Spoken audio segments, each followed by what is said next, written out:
So where do you think things are going now in terms of user-generated video and sharing, and what are we going to see in terms of the way those are shared, the environments to share, the content we're going to be seeing? Well, it comes back to a point that I've been asking a lot about Time Magazine's you as the person of the year, whether that's singular or collective, whether the model is personalized media or socialized media. And my bet is that what matters in YouTube is content that already has a community in place.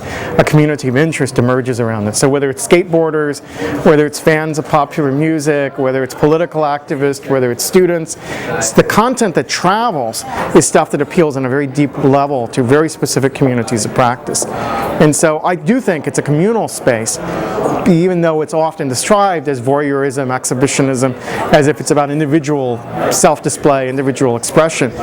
Most of the content that matters is actually content relevant to a much larger community of people that are watched because they recognize something of themselves in it and they feel some stakes in its circulation.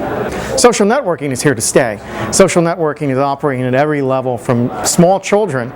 There's experiments now to develop social networks that are safe for small children to do, through teenagers, through middle-aged business people, into senior citizens. Social networking is going to be part of the way the web works for the foreseeable future.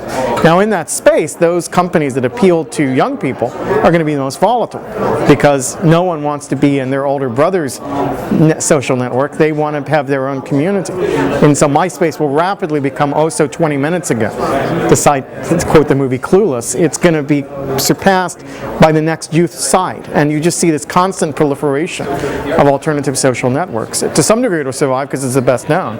To some degree it's become the lightning rod for criticism of both those concerned about commercialization and those concerned about sexual predation. It's the lightning rod. And whether it weathers those two storms remains to be seen, but something like Myspace will be part of how the web works for a very long time to come.